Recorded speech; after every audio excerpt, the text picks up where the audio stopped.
your upbringing, and even the quiet, insidious whisper of unconscious fears? It's a thought that can send shivers down your spine. How much of what you consider you is genuinely authentic, and how much is merely a patchwork of borrowed ideas and inherited patterns? We often glide through life on autopilot, mistaking our conditioned responses for conscious choices, never pausing to question the deeper origins of our desires and motivations. Carl Jung, one of the most profound thinkers of the modern era, believed that life doesn't truly begin until we break free from these illusions and find ourselves. But what does it mean to find yourself? Is it merely about gaining self-awareness, understanding your habits and preferences, or is it something much deeper, a transformative journey that demands courage, vulnerability, and an unflinching look into the darker corners of your psyche? The truth is, most people will never ask these questions, let alone seek the answers. It's far easier, and often more comfortable, to remain within the confines of familiar narratives, playing roles assigned by the world around us. But for those who dare, the journey of individuation, the process of becoming one's true self, awaits.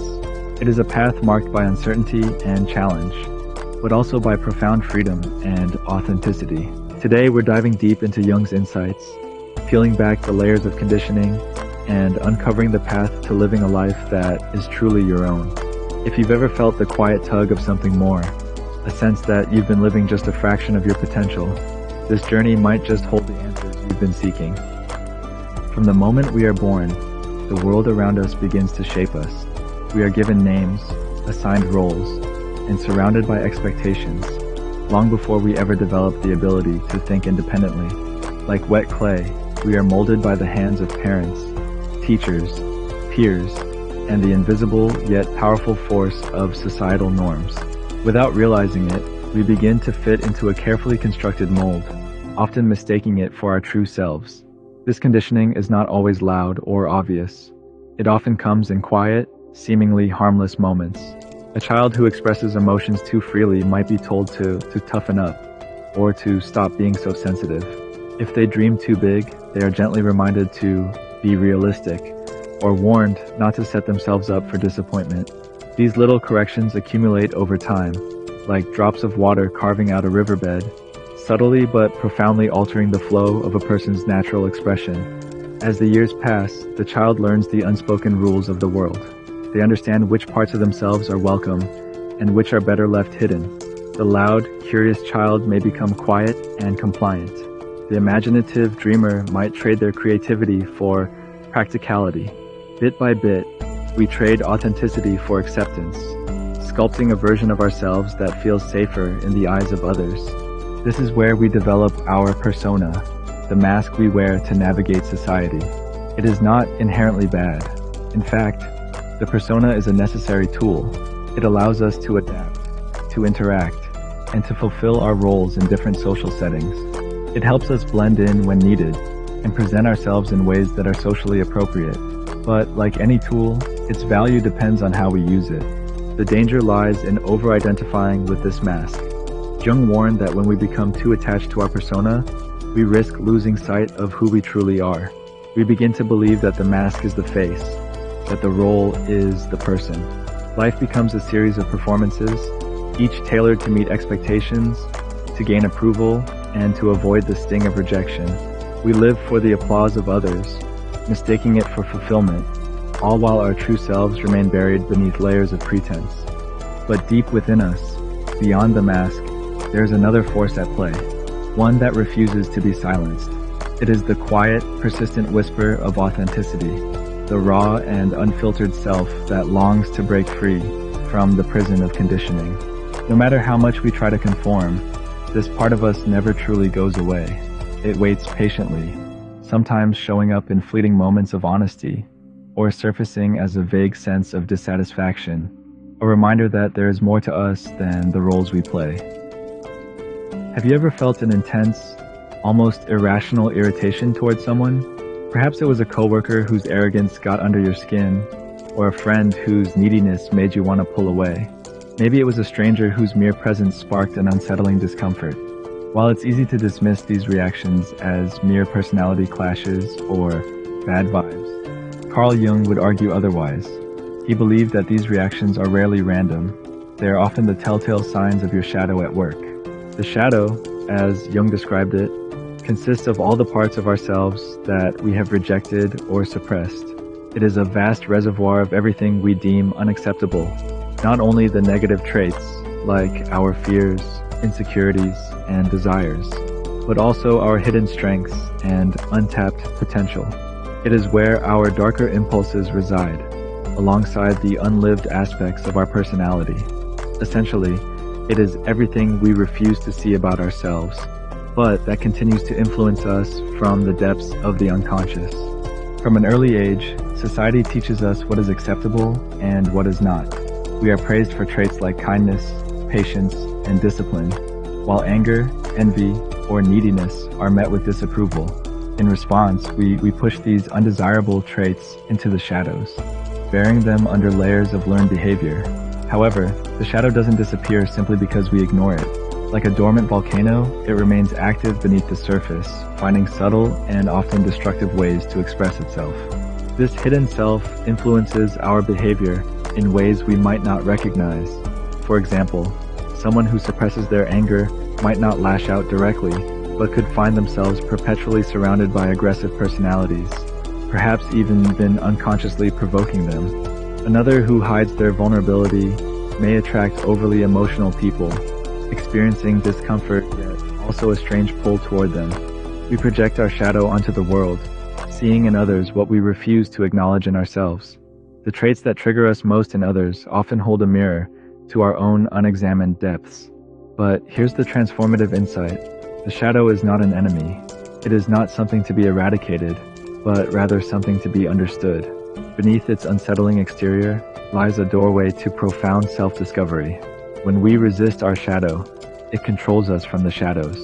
When we confront it, we take back our power. Jung believed that true growth comes from integrating the shadow. By bravely facing these hidden aspects of ourselves, understanding where they come from, and reclaiming them as integral parts of our wholeness. This process, known as shadow work, is not easy. It requires honesty, self-compassion, and a willingness to explore the uncomfortable. But the reward is profound. Only through this integration can we break free from unconscious control, transform our projections, and step fully into our true power. It is through embracing the shadow that we move closer to becoming who we were always meant to be. Most people move through life anchored to their external identity, the labels and roles that define them on the surface. They introduce themselves by their name, speak of their career, describe their relationships, and recount their experiences. These markers help us navigate social interactions and provide a sense of stability, but they barely scratch the surface of who we truly are. Carl Jung argued that the self is far deeper than this curated persona. Beneath the veneer of everyday identity lies the psyche, a vast inner landscape filled with memories, instincts, and archetypal energies. It is a place where personal experiences intertwine with the collective unconscious, where ancient symbols and inherited patterns of behavior influence us in ways we often do not realize. This inner world is rich, complex, and often mysterious, housing parts of ourselves that modern life rarely invites us to explore. Have you ever felt an unexplainable longing for something more, a quiet pull towards something greater, even when everything in your external life seems fine? This feeling is not merely dissatisfaction with your circumstances. It is the call of your unconscious self. It is a whisper from the depths of your being, urging you to look beyond the surface and connect with the parts of you that are waiting to be realized. These parts may include hidden talents, unexplored passions, or even unhealed wounds that need your attention. But the journey inward is not easy. It requires courage, as it often means confronting uncomfortable truths, questioning deeply held beliefs, and shedding false identities that once felt like safety nets. To walk this path is to unmask yourself, to look in the mirror without filters, and to accept both the light and shadow within. This is why many avoid it. Instead of diving into the depths, they skim the surface, finding solace in distractions, work, relationships, social media, or the never-ending pursuit of material success. These distractions provide temporary relief, but they are only band-aids on a much deeper wound. No amount of external validation can permanently silence the call of the deeper self. When ignored, this inner voice does not simply fade away. It finds other ways to be heard. It manifests as anxiety, as if a part of you knows you are living out of alignment. It appears in self-sabotage, as if the unconscious mind is pulling the brakes on a life that feels inauthentic, and it reveals itself in a gnawing sense of meaninglessness, even when, by all outward measures, life seems complete. The question is, will you listen? Will you take the risk of peeling back the layers and exploring the uncharted territories of your inner world? It is a choice that few make, but those who do often find that the greatest journey is not out into the world, but deep into the self. And on the other side of that journey lies not only a truer sense of who you are, but also a life lived with greater purpose, depth, and freedom. Carl Jung referred to the profound journey of self-discovery as individuation, a lifelong process of integrating all aspects of ourselves, both light and dark, into a unified and authentic whole. Unlike the self-help narratives that often focus on reinventing oneself or constructing a new identity, individuation is not about becoming someone new. Instead, it is about peeling back the layers of conditioning to uncover who you have always been beneath the roles, masks, and expectations imposed upon you. Individuation is not a linear path, but a spiral of deepening self-awareness. It involves diving into the unconscious, confronting what you find, and emerging with a clearer understanding of your true self. This journey demands honesty, courage, and a willingness to venture into uncomfortable territory. Yet, those who dare to undertake it often find that it leads to a richer, more meaningful life. The process begins with the difficult but necessary task of facing the shadow, the hidden parts of ourselves that we have long suppressed. These may include emotions like anger, envy, and fear, as well as vulnerabilities and desires that contradict the image we present to the world.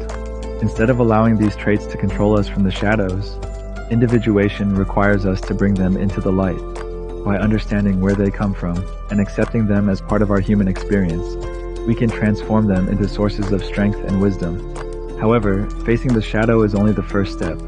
Individuation also involves breaking free from the persona, the mask we wear to navigate society. We must begin to question the roles we play and the identities we cling to, asking ourselves whether they genuinely reflect who we are or if they merely serve to meet external expectations.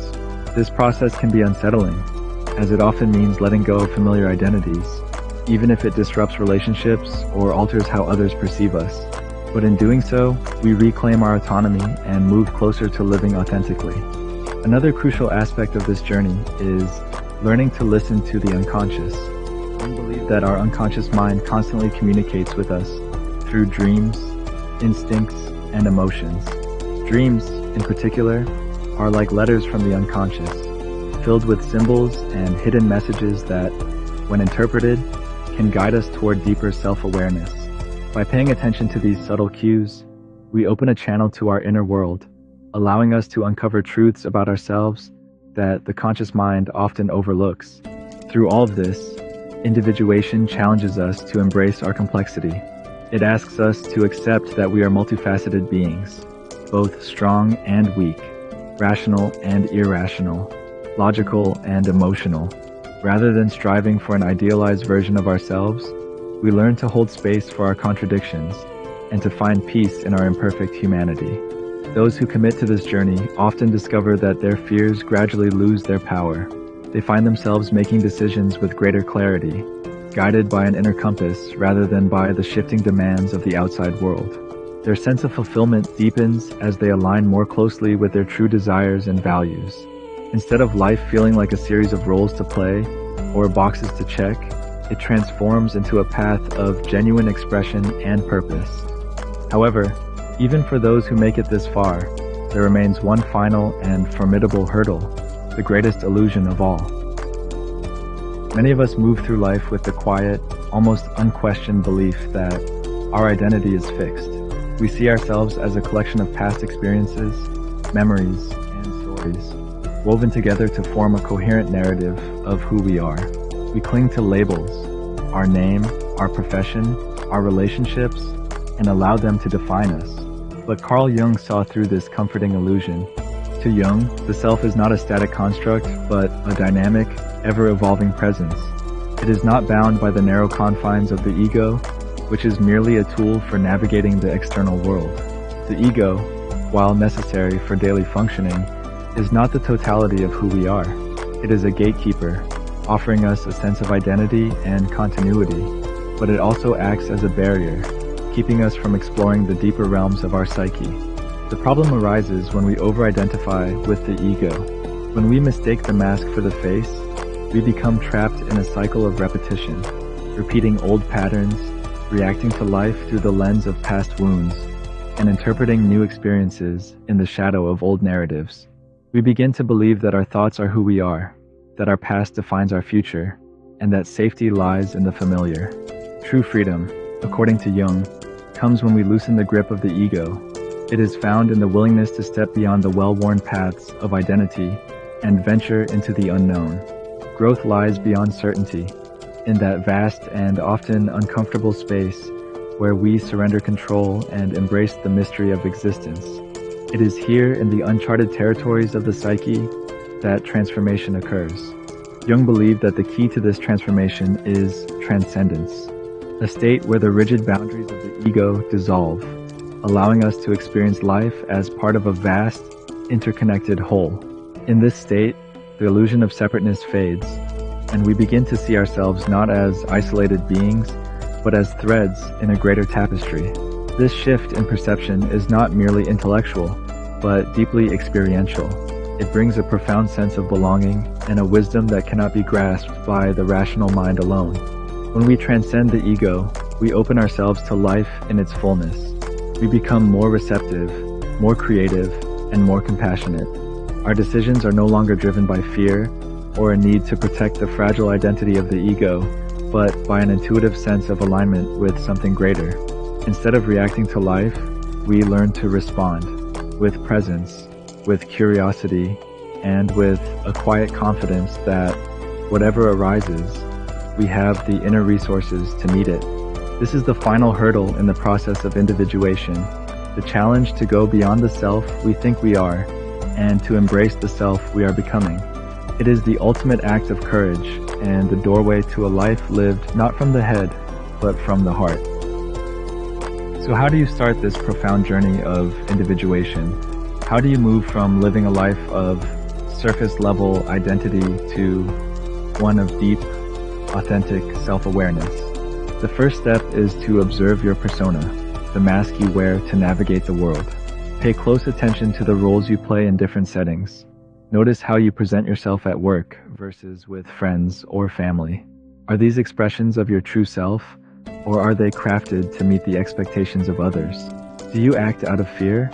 Fear of judgment, rejection, or failure? This kind of self-inquiry can be uncomfortable, but it is essential. The more honest you are with yourself, the more clearly you will see where your persona ends and where your authentic self begins. Equally important is the exploration of your shadow. Instead of dismissing or avoiding what triggers you, lean into those reactions. When someone irritates you, when a situation makes you disproportionately angry or uncomfortable, ask yourself, why? What unhealed part of you is being touched? Often, the traits we dislike in others are reflections of what we deny in ourselves. By examining these projections, you can reclaim the rejected parts of your personality and begin to integrate them into your conscious awareness. Listening to your dreams is another powerful practice.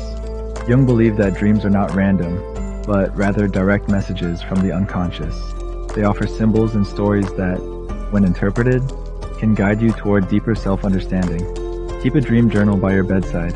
Write down whatever fragments you remember each morning, and look for recurring symbols and patterns. Over time, you may notice themes emerging, insights into your fears, desires, and the parts of yourself that long to be acknowledged. In a world filled with noise and distraction, embracing solitude is crucial. Silence is not emptiness. It is a space where the truth surfaces. When you spend time alone, truly alone, without the constant pull of social media, work, or other distractions, you give yourself the opportunity to reconnect with your deeper self. In these quiet moments, You may find clarity, inspiration, and a sense of peace that only comes when you step away from the external world and turn inward. Finally, let go of a fixed identity. Life is not a script with rigid roles and predictable outcomes. Instead of clinging to labels, whether they are about your personality, your profession, or your past, allow yourself to evolve and transform. Embrace the idea that you are not a finished product, but a work in progress. The beauty of individuation lies in its fluidity, in the freedom to grow, change, and discover new facets of yourself at every stage of life. By taking these steps, you initiate a journey that is not only transformative, but also deeply fulfilling. You begin to peel away the layers of false identity, revealing the truth of who you are and who you are meant to become.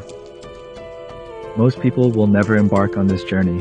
They will live their entire lives wearing a mask, suppressing their truth, and wondering why an intangible emptiness lingers beneath the surface.